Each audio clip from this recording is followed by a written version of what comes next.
Good morning, everybody. We have a title of a panel, Cold Case. So if this panel does well, we will be in syndication by the fall television season. You're very fortunate this morning to have three very distinguished presenters on this issue. I'm going to introduce them very briefly. They're going to move through their presentations, and then we want to have more of an interactive discussion at the end, and they're all looking forward to that. Norm Gahn is an assistant district attorney with the Milwaukee District Attorney's Office, and he has been there since 1984. He has lectured extensively around the country on the use of DNA evidence in the courtroom. He is a member of the DNA Legal Assistance Advisory Group of APRI, and he's been recognized by NIJ as an innovator in the field of DNA evidence. Jules Epstein is Associate Professor of Law at Widener Law School. He teaches evidence in criminal law. He is counsel at Carey's, Radofsky, Messing, and Feinberg in Philadelphia, where he works on criminal defense appeals and post-conviction matters. He teaches advanced evidence and capital case litigation courses for the National Judicial College. Professor Epstein was a member of the National Institute of Justice Work Group on Forensic DNA for Officers of the Court. He is a member of the Pennsylvania Commission examining the causes of wrongful convictions. And our wrap-up presenter will look at this issue from the victim's perspective. Mary Lou Leary is Executive Director of the National Center for Victims of Crime, which is the nation's leading resource and advocacy organization for crime victims. Ms. Leary has served in a variety of positions in the United States Attorney's Office for the District of Columbia. That included extensive trial and grand jury experience. She also served in the United States Department of Justice as the Acting Assistant Attorney General for the Office of Justice Programs, Deputy Associate Attorney General for the Office of the Associate Attorney General, and Acting Director of the Office of Community-Oriented Policing Service.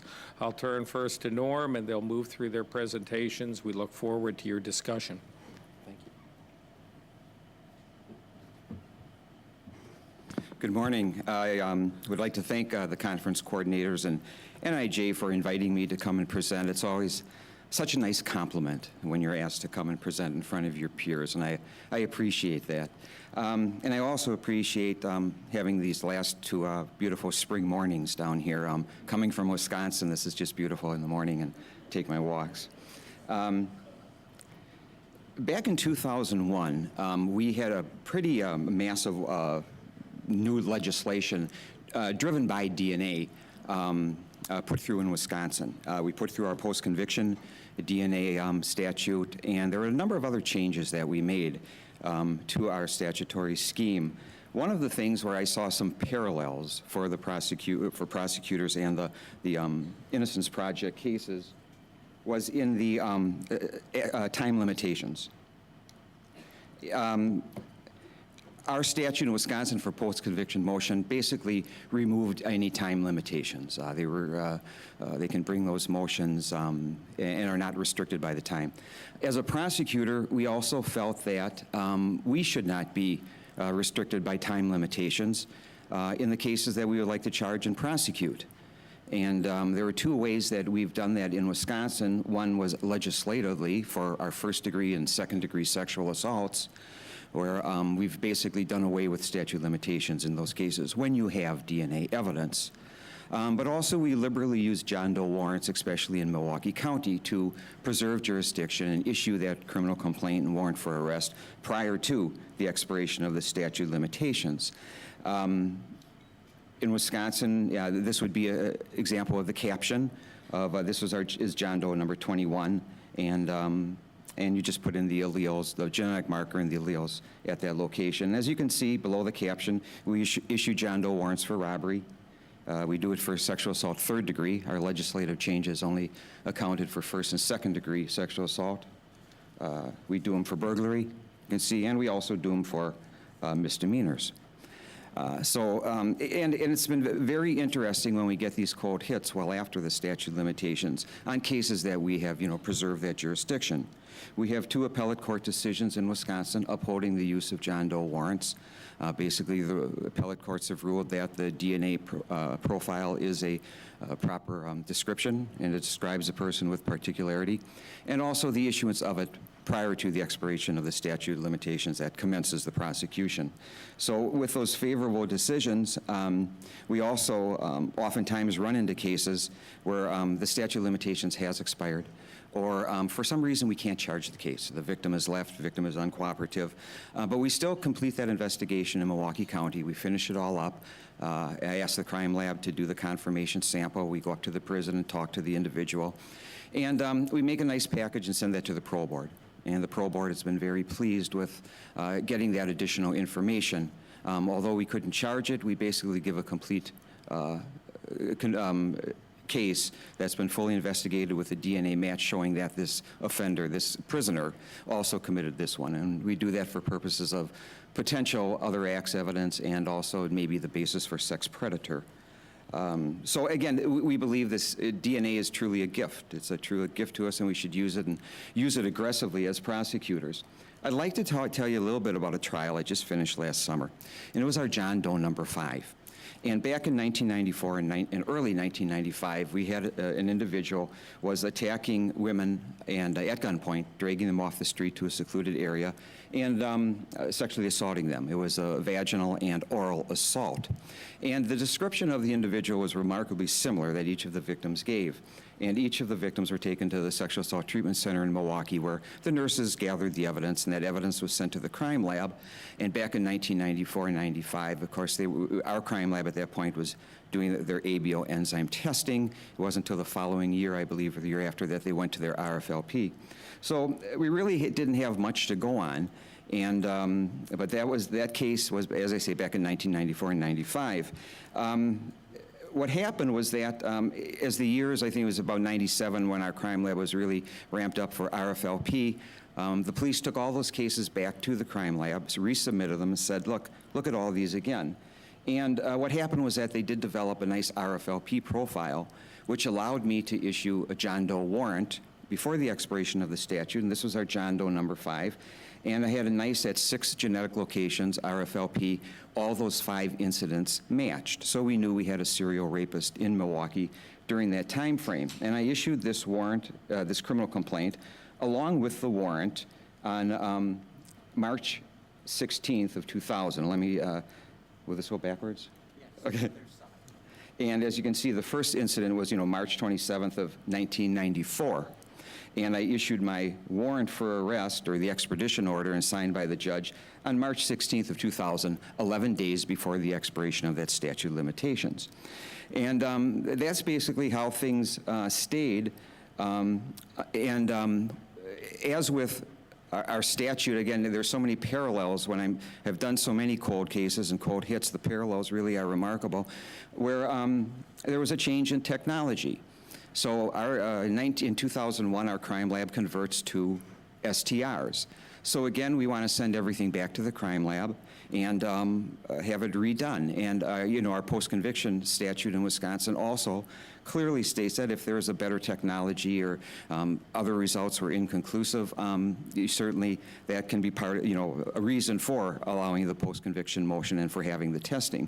And so what happened was that all the cases went back, reanalyzed, and a nice STR profile was developed. Again, we knew we had a serial rapist, but again, it confirmed the RFLP that this STR profile was the same from the semen from all 5 victims. And that just stayed that way for 7 years. And then in June, as you can see, in June 25th, these are just excerpts from our crime lab reports. We get a hit out of ENDIS, and it's in the Illinois Convicted Offender Data Bank, and we get that hit on June 25th of 2007.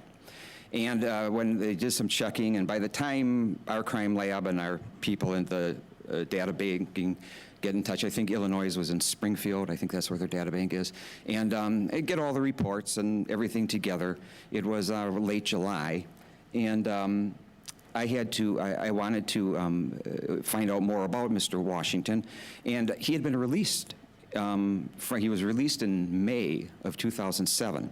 Then we get the hit in the data bank in June of 2007, so he was on the streets of Chicago. So with some help of some Cook County detectives and the U.S. Marshals, we were going down to Chicago to locate him, pick him up, and extradite him back to Wisconsin. But this was the first time. Up until this time, I had about 8 cold hits on my John Doe warrants, all of them sexual assaults, but the prisoners are always in Wisconsin. And that was no problem. I could just do an order to produce, bring them down to prison, file an amended criminal complaint, substituting the name of the prisoner for the genetic code. But this was a little different now. I didn't know how an Illinois magistrate would rule on our Wisconsin John Doe warrants. So it was fun to get a little bit creative. So I made my amended criminal complaint and naming Rodney Washington, formerly known as John Doe number 5, and further identified as all of the, just to, make it just clear to the magistrate in Illinois what we're doing here. Although I'm confident that the Illinois magistrate was very happy to take a serial rapist from Chicago and ship him to Milwaukee. I still wanted to cover all bases. So I had about an 11-page criminal complaint and went through everything and the changes to the STRs and the data banking, and ended up with quoting our case law in Wisconsin, our appellate court decisions, and also just running through the whole thing and laying it out for the magistrate. And there was no problem. And actually, Mr. Washington waived his extradition, was brought back to Wisconsin. And now I'm, getting ready for trial. And it's been now 14 years. 4 of the victims were 14, 15 years old at the time, just schoolgirls going to school with their backpacks on and dragged off the street to an alley or somewhere. And it just, a vaginal and oral assault to them. And the other victim was 20 years old. But you can imagine going back to them now and saying, well, we got the guy and we're going to get geared up for trial here. And there are these similarities, as Christine just before spoke about, the families of the innocent. It's the same thing for our victims. When we notify them, we are going to be reopening this case. This is tough for them and their family after so many years. But I've talked about the time limitations where I think there's a parallel where we as prosecutors go after these cold cases and allowing the post-conviction to go forward. Most important thing is you got to find an investigator to commit to the case. And the same thing for post-conviction motion. Someone who's going to give an honest effort to look for that evidence and find it and really track it down. And that's important for me, too, as a prosecutor when I'm getting ready for a trial that's 14 years old. Locating that biological evidence is the same for us. Identifying all that discovery, the changes in technology. We've gone through those, as you can see in this case, from ABO enzymes to RFLP to STR and then to the data banking. And also identifying third parties.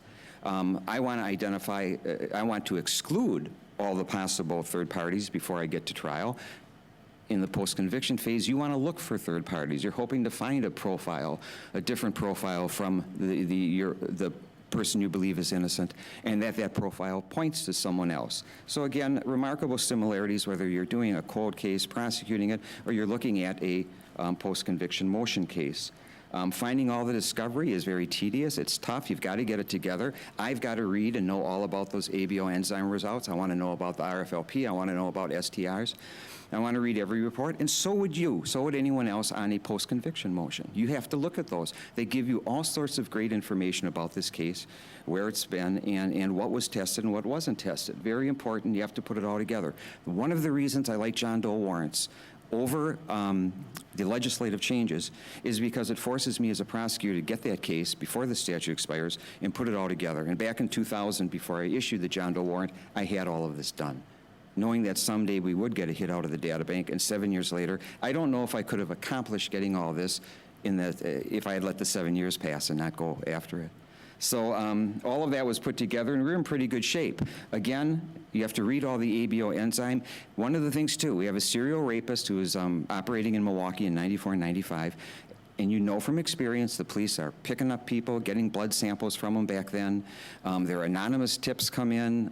They go on the news looking for it, and flyers are sent out, and a lot of people are brought in, and their samples taken to the crime lab. you have to exclude all those people, and that's what I want to do, so that I can prevent the defense from going down those, what I believe are blind alleys, but preventing these third-party defenses from going forward. But also remember, you're going to be you've used quite a bit of sample on these scenes with ABO. Again, third-party defenses, I like to cut the defense off at the knees with all of these, and I go after all these and have my investigator clear this up for me, and then bring my motion to eliminate, not to that this on relevancy and probative value. We're not going to go down the road on these third-party defenses.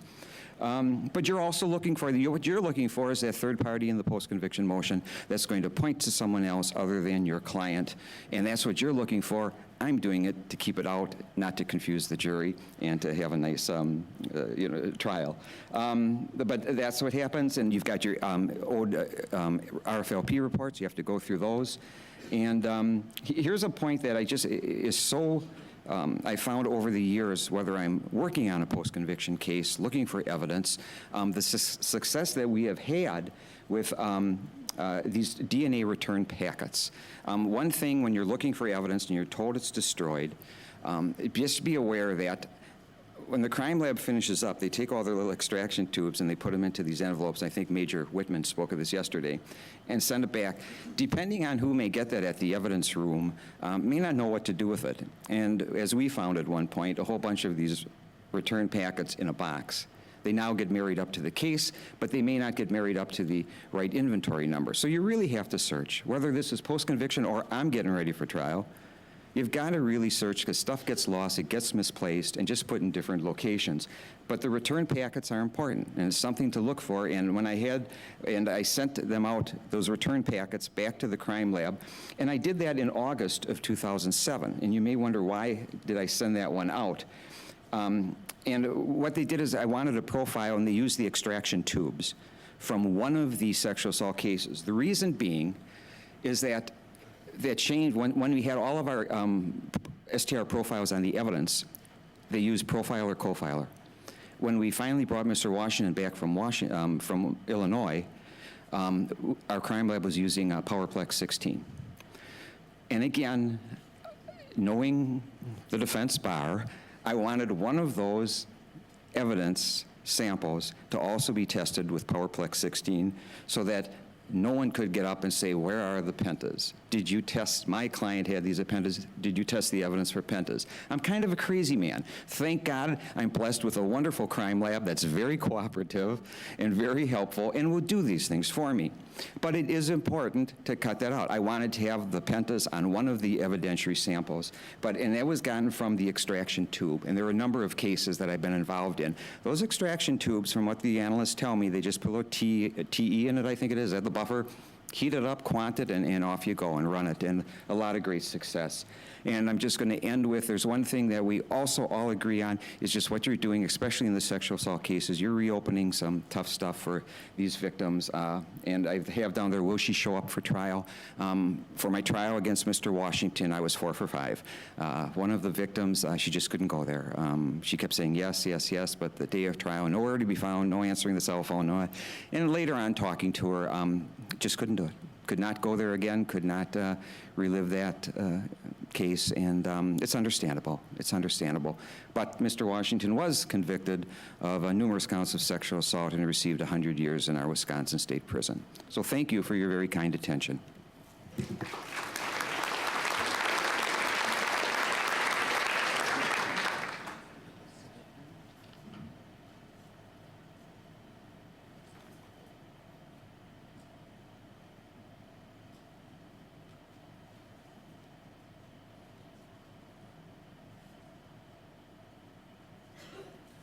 Good morning.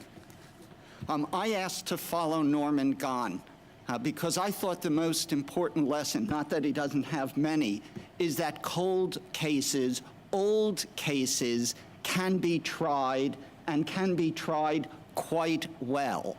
And the reason I begin with that comment is that I get concerned when there may be a background concern for some folks opposing post-conviction DNA testing, that we're going to be opening up this whole ball of wax. And now we're going to have to go back and try a case. Well, Career prosecutors like Norm Gahn have made an art of this and have shown that it can be done. And in one way, somebody who's opening a cold case, because that's what exonerations are, there are other forms of cold, old cases, is going to have an advantage. There will have been trial number one, so if you can't find the victim, you're going to have recorded testimony. But having said that, I want to go to some lessons from the cold cases that have proved to be, that are the exoneration cases. And just want to walk through this briefly. We know this now, that when we look at a request for DNA testing on an old case, please don't start by saying, don't do it, we don't need to do it because there was corroborative evidence. What should be crystal clear from the presentations and all the research is cold cases that are exonerations have all of these. Yet we know the wrong person was adjudicated. I take you back to a U.S. Supreme Court case, the first case decided, written by Justice Alito, writing unanimously for the United States Supreme Court in 2006, the Holmes case. And I'm the first to say Holmes is a trial evidence standard, not a post-conviction one. But the court got it there when they said, look, when we talk about should defense evidence have been admitted, don't say, well, gee, there was a lot of prosecution evidence. Take a look at the defense evidence and say, does it make some sense? Could it have an impact? It's not the post-conviction standard, but it is a recognition that there could be strong prosecution evidence, but also strong defense evidence. And that's something that courts have started to accept in the post-conviction arena. And again, you've heard these PowerPoints will be made available to you within a week or so. This is a New Jersey case saying, should we have post-conviction testing? And they got it. They said, don't ask how much prosecution evidence there is. Let's take a look at the strength of the DNA. This is a quote from an Illinois case. They said, you don't have to overcome how much government evidence there is. So this is folks starting to get it right. I think we all have to take a step back. We've heard a lot about science and the great benefits of science. We're learning more every day about behavioral science. This is from a recent study. We can all talk about staged crime studies. They're good, they're not so good. But they did a study and showed people a lineup, and some of them picked person A. After they were told, by the way, person B confessed, they reassessed their lineup identification and said, I'm sure it's B. And that's merely there to say the human mind is not perfect, and we have to understand, and science helps to show us that those types of influences can be there. We've heard about tunnel vision. And boy, defense attorneys, I've done it, tunnel vision. We all have to take a step back and recognize that that is a phenomenon that inhibits reliability. There's a wonderful article about it. Is Keith Finley here? Are you here? You are here. Isn't that your article? Yeah, that's his article. All right, Keith Finley's a wonderful scholar who's done a lot of work about this, and he wrote about it, and it reminds us it afflicts all sides. And it's so something that we have to take a step back from and say, let's take a fresh look. Well, maybe there's another issue. I need you to know that in 12 of the DNA cases, the exoneration cases, at trial, the jury was told it's not this defendant's DNA. In other words, they actually had DNA, they excluded this defendant, but had a theory that he could be guilty anyway. It was only later when they ran the DNA through Endis and got a hit, like the hit in Norm's case of somebody who'd been doing this elsewhere, that they said, our whole theory was wrong. And again, I put this up there merely to say, we can all get seduced by grabbing onto a theory a little bit too early. It's called keep investigating. And of course, it raises a question, who is this new person? Is he definitely the perpetrator? Is he more likely? Where is this at? It's going to depend on where that DNA evidence was, where the biological evidence was, but it's the point, keep investigating. Well, here's another one. Please don't say when you're evaluating, should we have post-conviction DNA testing? Well, the thing was kosher. I know that's not a word that the Supreme Court usually uses, but you know what I mean. Okay, that, you know, the motion to suppress was heard. Well, please take a look at this. 158 of the first 200 cases involved eyewitness. 29 raised constitutional claims on appeal. Something was wrong with our identification process. On all 29, the appellate court said nothing was wrong. Now, they may have been right applying the legal standards, and that's a whole issue for another day. My point here is we can't use that as a criterion for saying, well, you had a motion to suppress, therefore don't do post-conviction DNA testing. How about, well, there was a confession, we've heard a lot about this, but again, in terms of a legal review of the confessions, courts looked at them, said, this seemed to meet the Miranda standard and the voluntariness standard. It was okay. That didn't prevent people from being wrongfully convicted. Criminal record. Well, the guy has a criminal record. He's done stuff like this before. Should not be the standard. In 80% of the DNA exoneration cases, more than half of the exonerees had prior convictions. Now, this slide comes from a study that suggests maybe there are problems with Rule 609, that a lot of these defendants didn't testify because their lawyers rightly told them, you'd better not testify because your priors will come in. But I think it has a different significance, which is we can't look and say, don't test because he's a bad guy. He's done stuff, even stuff like this, before. Yet we have a disconnect in some areas of the country, and I'll start with my home state. This was from our Superior Court. The guy confessed. So you don't get testing. And I want to echo here a comment I made yesterday. Please distinguish between the decision to test and then the decision to grant relief. To me, they're two different issues. But we should be very, I'm always afraid to use this word, liberal, okay?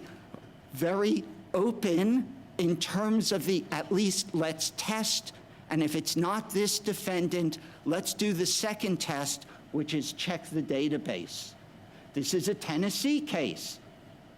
If the guy's only arguing recently for DNA testing, and he confessed, don't give the test. So I suggest that's part of the disconnect. This is from a very recent case. How can you let somebody who pled guilty ask for the right to present new evidence? This is Indiana, 2008. And they said, gee, his confession and his new claims both can't be true. Well, that's true. Now, this was not a DNA case, but this was a court saying, you're stuck with where you were. And I'm simply suggesting that science and experience tell us otherwise. And this was one, just, I don't have a report on this one, this I saw on a listserv. A trial court says, we're not going to give DNA testing because there was really good blood spatter evidence. And I'm suggesting that a lot of this is, as I call it, a disconnect. Oh, he pled guilty. Well, please be aware that 9 of the exonerees pled guilty. Many more did not dispute identity at trial. That's a disconnect in terms of evaluating whether it's appropriate to go to step 1 and do the test. Now, please, I don't pretend to be expert on this, and I hope this will be some of the discussion in this afternoon's breakout. But what this has made me think is that when people are going to ask, I've got this petition, whether I'm a defense lawyer being asked to file the petition, or hopefully a prosecutor is being asked to take a position on post-conviction testing. My attitude is take a step back. If all these slides have shown make any sense, it's a, forget there's a confession, forget there are 3 eyewitnesses. Could this piece of biological evidence, if it's not this guy's DNA, have some meaning? And if you start there, and the answer is yes, then test. As I wrote, the decision to test is not the same as, okay, we're going to go ahead and let this person out. I mean, all my clients are in jail. All these people we're talking about in jail. To give a test is not endangering public safety. I wanted to remind folks here, what's the converse? Well, back in the days when the defense was fighting DNA, the California Supreme Court said DNA is so good, it should come in and be enough to convict when the eyewitness picks somebody else or gives a bad description, something that doesn't match. Well, it's sort of sauce for the goose, sauce for the gander. Now, collateral lessons, because I was asked to talk about this briefly. I am the strangest bedfellow of Mitch Morrissey, but I'm a big fan of familial DNA. Because of Darrell Hunt. And all I'm going to suggest is when we talk about cold cases and lessons from DNA, we as a community have to grapple with issues like that. I think the real issue is the databasing issues that come out of it. And when you gather the 5 family members' DNA and 4 of them aren't the guy, let's have some privacy concerns. But we can't ignore the power of familial DNA. Collateral lessons. Norm Gahn explained to us the tremendous power with DNA to expand statutes of limitations. Well, maybe we have to have that same approach for post-conviction statute of limitations. Defense access to CODIS. We heard about that. Please consider the case of Jeffrey Deskovic. At his trial, they knew it wasn't his DNA, but nobody took the next step and ran the DNA. And maybe back at that time it wouldn't have hit. But 16 years later, because of the credibility of the Innocence Project saying, would you do that? They did it, and they found the real person. Jeffrey was a guy who had confessed. And so we have this legal issue, and Dave Rudofsky talked about it yesterday. Is this a Brady issue? Should it be? Please aware right now it's 2 states that allow post-conviction defense access to CODIS. Here's another one. We all know, some of us happier than others, that the National Academy of Sciences report is on the way. Lord knows what it's going to say. Is one of the collateral lessons that we have to at least start talking about is just as we have statutes for post-conviction DNA testing, will we have to ask the question, should there be such statutes for non-DNA post-conviction forensic reevaluations? So, I'm the law professor. I like to give takeaways, not exams, but things you can take away and make use of. I'm just going to tell you at the end of this, and this PowerPoint will be available to you online, are a number of resources. One is a new article by Keith Finley, and what he's really saying there is we shouldn't be at loggerheads, that the model you either had criminal law as a crime control model or criminal law as a defendant due process model actually merges quite happily when you get to a best practices model. So that's just something worth thinking about. His tunnel vision article I talked about, John Bloom's article is about the criminal record histories of people who've been convicted wrongly. Brandon Garrett's written 2 articles on post-conviction issues and innocence, and the Claiming Innocence article there, one talks about all the different statutes nationally and the DNA post-conviction statutes and sort of the ebbs and flows of the decisional law. Brandon Garrett has another article. Michael Reisinger has an article trying to grapple with that question. Can we tell if there is a wrongful conviction rate? There's this guy Epstein who writes about familial DNA. It's a brilliant article, I might add, and it's available. Sam Gross has a new article also talking about this. And two real important cases. The Bell case, of course, is the United States Supreme Court really starting to grapple with DNA. It made the court look a little bit differently at habeas, but maybe it's a lesson all of us to reread and say, DNA is pretty powerful stuff. United States versus Risha is just an interesting Brady case because it talks about when different law enforcement agencies cooperate, how far does the Brady obligation extend? And maybe that's the beginning of the inquiry as to whether CODIS and ENDIS and this whole system makes the Brady obligation extend there as well. So I have to thank NIJ for inviting me, primarily because you made my wife very happy by having this here. And thank you all for listening to me.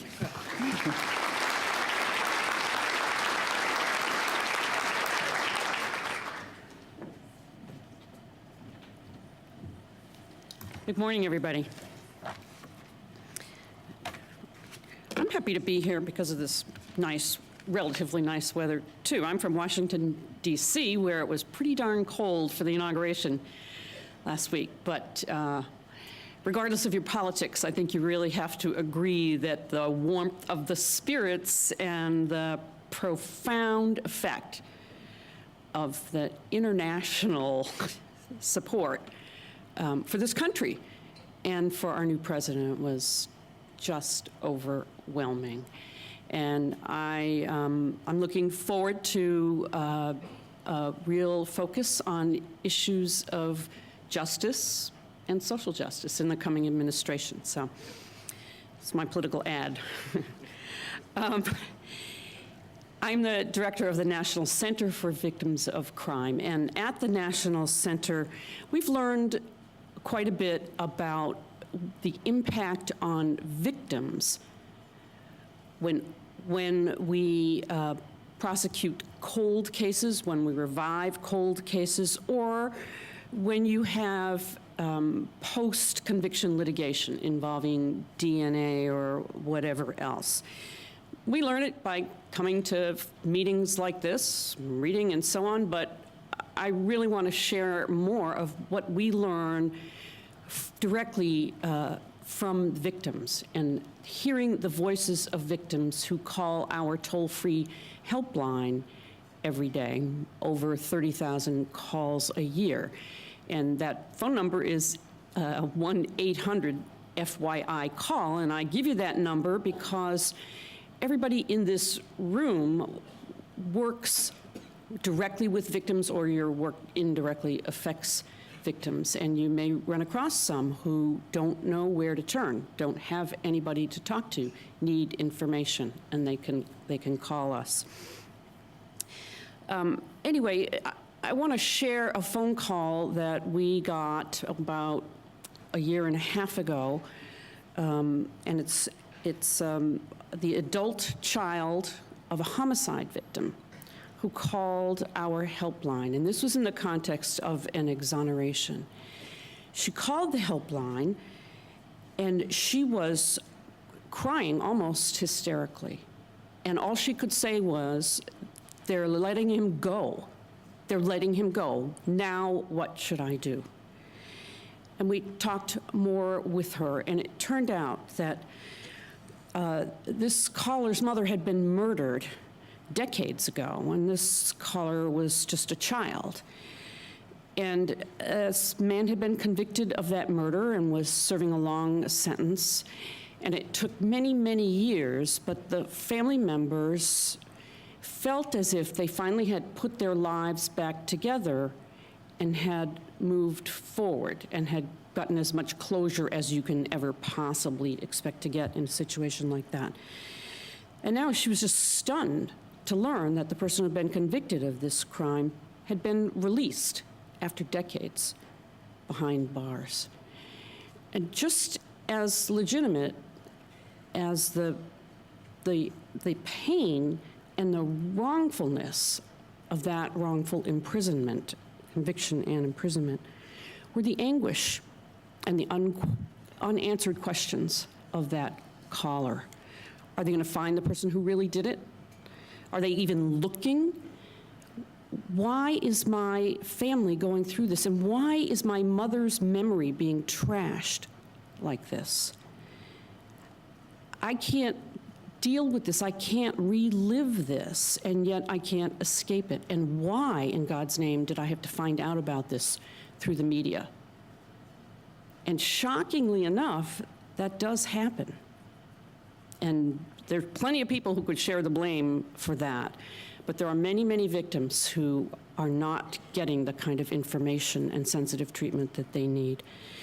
So when you take the time to consider the impact on victims of reopening old cases, either through a cold case hit or an exoneration, and even for very legitimate reasons, you will often find victims who will tell you that it's kind of like an old wound, like a scar that has just barely scabbed over, a wound that has barely scabbed over, and then I feel it's just being ripped off and all that raw pain again. And I don't think there's anything I could say to you that would express it as eloquently as what Jennifer said to us yesterday. That was very moving, and I'm grateful to her for sharing her experience with us. You know, research tells us that anytime a victim participates in the criminal justice process, chances are pretty good that the victim's original trauma will be exacerbated through that process. Try as you might, and I was a prosecutor for many years. I tried to minimize that trauma, but I knew, when I looked in that victim's eyes, I knew that it was incredibly painful. So you do the best you can, and I know that you all do the best that you can.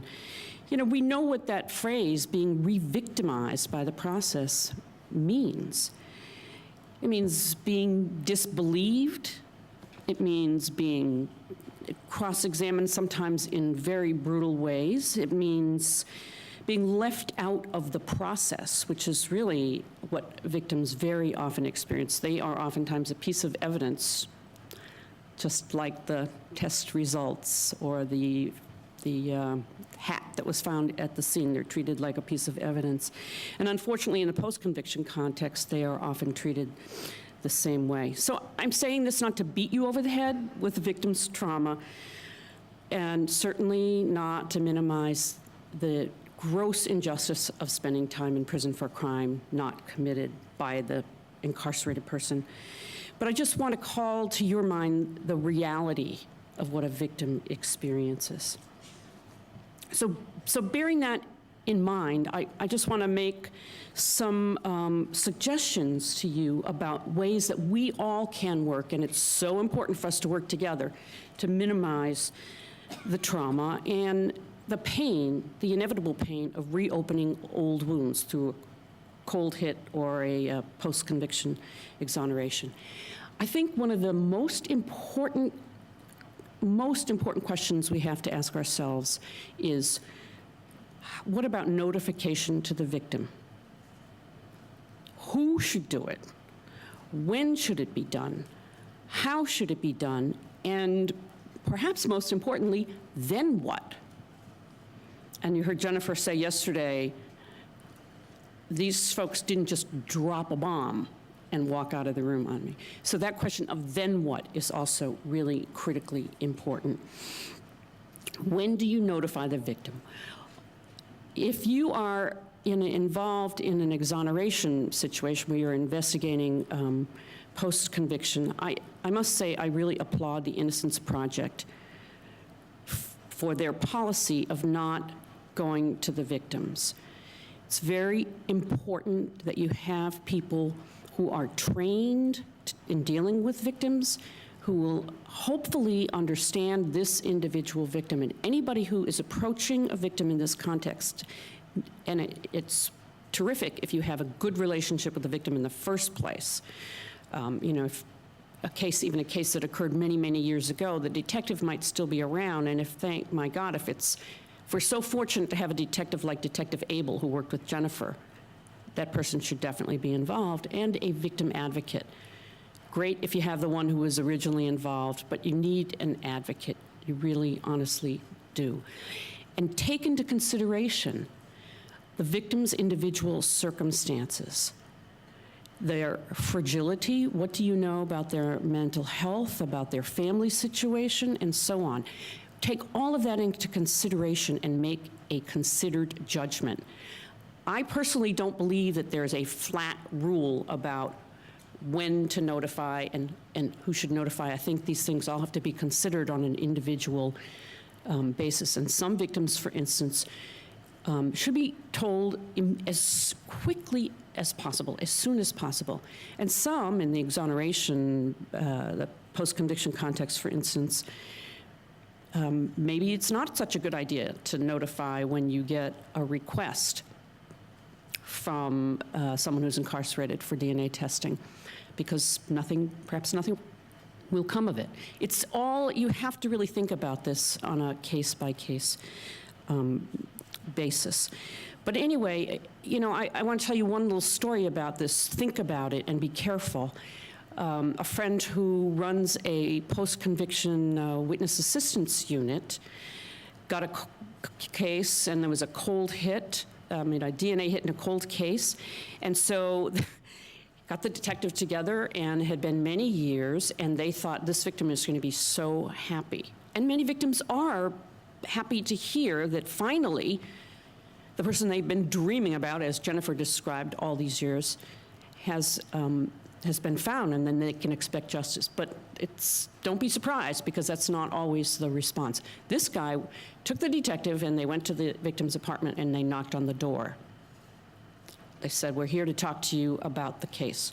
The victim stepped outside, slammed the door, and said, "Come with me," and walked down the street with them. Well, it turns out that this victim had been raped 15 years before. Inside the apartment was her son, who was the product of that rape, and he did not know that, and her husband, who also knew nothing about this rape. And many victims keep that information private, and they move on, they create a whole new life, and they don't ever want to go there again, and they don't even want to share it with their loved ones. Keep that in mind. That's a real possibility. And there are all kinds of circumstances in people's lives that change over time. Think about that before you approach a victim, and find out as much as you can. So when to notify the victim, definitely it's a case-by-case situation. People will say information is power. You need to give that power to the victim right away, but be thoughtful about the way you do it. Who should do it? A trained person. Take a victim advocate with you. And we heard from Mr. Cox yesterday, the prosecutor from Baltimore, who said, "Oh my God, I am so sorry I went to visit that 67-year-old woman by myself because I couldn't handle it." And reading between the lines, he said, I didn't do as good a job for her as I wanted to be able to do. I needed an advocate with me. So do that. And how to notify the victim. Again, that's a situation where you need to think about the individual circumstances. In general, it's best to do it in person, because you can see the victim's face, you can better gauge the reaction, and you can, and I highly recommend this, give the victim some information, resources, and so on, so that when you walk out that door, the victim will be stunned in any event. She or he will have an opportunity at a later point in time to process this. It takes time. You can't just expect people to cope with this and process it. It takes time. So bring them some information. We actually, at the National Center, produced 3 brochures, which are on the table out there. And one is DNA in crime victims, what victims need to know. And this explains in very simple terms what DNA and DNA testing is all about. DNA in crime victims, this is information for victim service professionals, which frankly all of us could use. And then there's one that gives police some advice on notifying victims in cold cases. But whatever resources you use, bring them something. They need to know, what is this thing called DNA? What does it mean for me? What does it mean for this case? What does it mean for this defendant? How do I explain this to my family? Am I really going to have to go to trial now after all these years? And what impact will the DNA have on the trial? So please give the victim as much information as you can in a very, very sensitive way. And finally, be absolutely sure that that victim has access to resources. Not all victims will use it, and we heard from Jennifer yesterday that she just wanted to be able to talk to the detective and that was good enough for her. And later on, she told me that one reason that worked well for her was that this detective was incredibly sensitive, and he took her concerns very, very seriously. He never minimized her anxiety. That's an extraordinary individual. But make sure that they have resources. Check and see if victims' compensation in your state, in a case where you have post-conviction litigation or even in a cold hit many years later, will victims' compensation provide any resources? Will they pay for counseling? Find out and know the answer before you go and notify the victim. Make a connection with a local victim service provider, and you can call 1-800-FYI-CALL if you don't know who the providers are in your community, because we have a data bank of 15,000 service providers around the country. We'll connect you with some organization that will be able to provide this victim with some resources. But please don't go there unarmed, so to speak, with information and resources for that victim. I applaud you for all the work that you do, and I'm really appreciative of the opportunity to speak about the victims' concerns, because they are the other major party in any criminal case. And just as we all know from the stories we've heard over the last couple days about the defendants and the exonerees, victimization, too, is a kind of a lifetime experience. People don't just get over it. And it's up to us to help them with that and to give them what they need to rebuild their own lives. So thank you.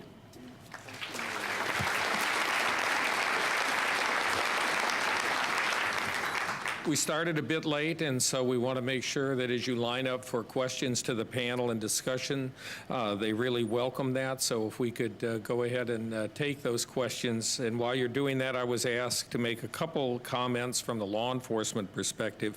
First is that we really need, as law enforcement executives, your support in making the changes in a police department or a sheriff's department that are necessary to provide the resources, whether it's in evidence storage or in support of the crime lab, or whether it's in victim advocacy or victim assistance.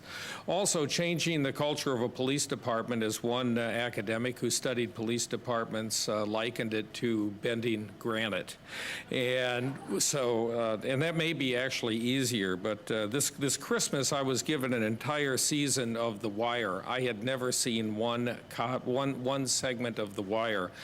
My wife, who's a criminal justice researcher, we have become addicted to this, and we could sit there and watch 4 one-hour sessions in one evening, staying up way past our bedtime.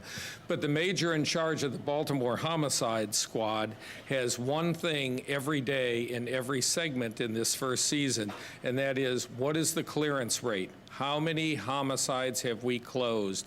What's our clearance rate? That's what the mayor wants to know. That's what the Baltimore Sun wants to know, on and on. We need the kind of support so that our detectives are not just evaluated based upon their clearance rate.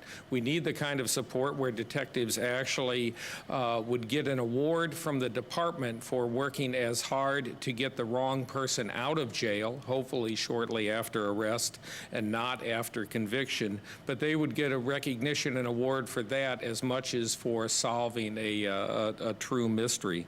So these things are important, and we appreciate the partnership, and I think that has been echoed throughout the presentations here yesterday and throughout the day today. Please direct your questions to any member of the panel. I have a comment, actually. My name is Eva Marie Lewis. I'm the DNA Forensic Science Supervisor at the Wisconsin State Crime Laboratory. And earlier, Norm Gahn openly complimented the Wisconsin State Crime Laboratory in Milwaukee. And in kind, I wanted to openly thank him for that, and also affirm that for which we have been doing, we will continue to do in working with our submitting agencies in putting forth good quality crime lab case completion and following through with the expertise associated with those cases. Thank you.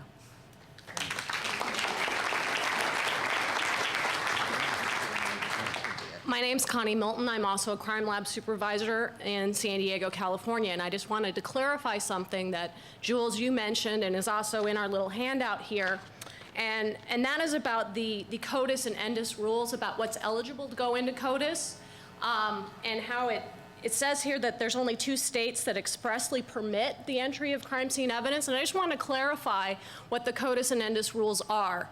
And that's a DNA profile developed that is submitted into CODIS must be reasonably assumed to be from the perpetrator of a crime, and that profile needs to be generated or approved by an accredited government laboratory. So while many states do not expressly say that, if that DNA profile meets those ENDIS rules, it can go into CODIS. I hope I'm on. Thank you for the clarification. My point was when the defense has the right to demand, so to speak, that it be pushed in. And so you're absolutely right, and it also varies from state to state. It may be into the state databases first, but a fair point. Thank you. Hi, I'm Sergeant Brady. I have the Special Victims Unit in Baltimore County Police in Maryland. And I guess for the last 3 years, we've cleared 54 CODIS cases going back 30 years and actually made arrests on all those. But the reason I came up here is because, Mary Lou, we were totally shocked when we were contacting victims from 30 years ago. Some of them are in their 70s, and we had all kinds of responses. It was all over the charts. So in our department, we have a collaboration with, it's a group that we have. It's us, and it's a prosecutor, victim witness, and our safe nurse. And I came to them after like the first year of this and said, we got problems, because there were plenty of people to go to for current rapes, because I have, we do all those investigations, but what do you do with someone that's, 30 years ago, we knock on their door, and we have all these different responses. So we actually, with the team, developed a brochure. And it's interesting because the title of the brochure is Cold Case, Time May Not Heal All Wounds. And it is. I mean, we're talking to these people, and you think that it just happened, and we felt awful about that part, but we felt good because we were making an arrest. But then we had to tell them, you may have to go to court. So it's just basically like dealing with the victim where it just happened. So they're faxing it to me, so if anybody's interested.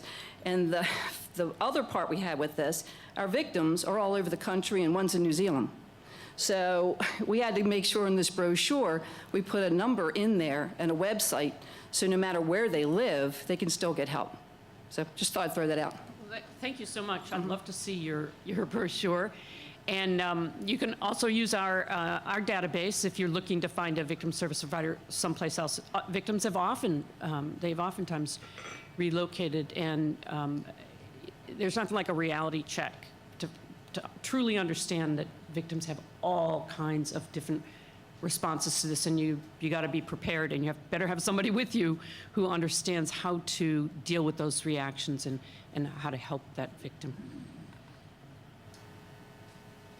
My question is for Professor Epstein. I'm Roger Kahn, the Forensic Biology Director for the Harris County Medical Examiner's Office of Big DNA Lab. I just didn't understand what you said when you said 2 states allow defense access to CODIS.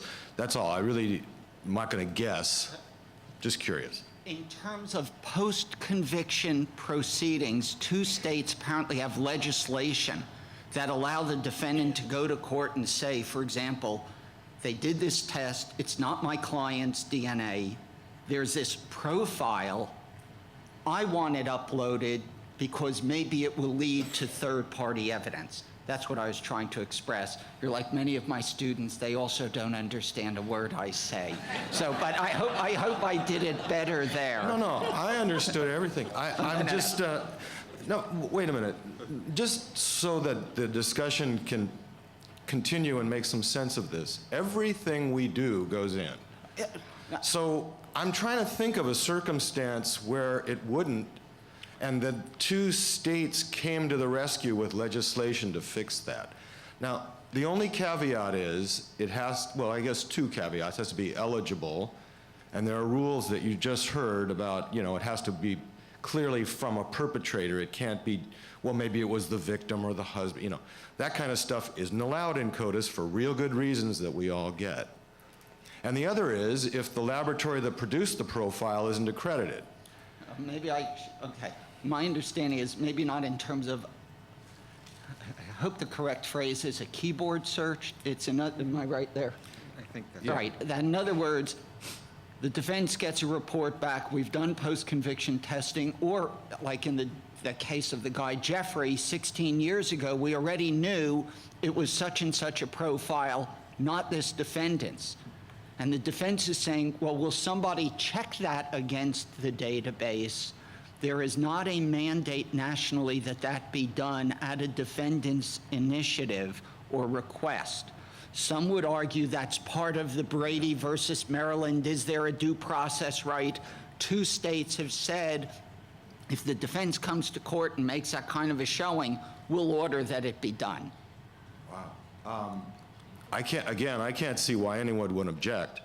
I mean, it just seems, you know, if you've got a meaningful profile and it's eligible, why would anyone want to keep it out? I mean, that's the whole point of the thing, right? So the only other thing is if it's not an accredited lab, and some aren't, and, you know, it's a debate for another day, but do you want to make sure that the data that's in there is data from a laboratory you have some relationship, you audit, you check, you're confident in? So I think that's just a moment on the rationale for the accrediting requirement.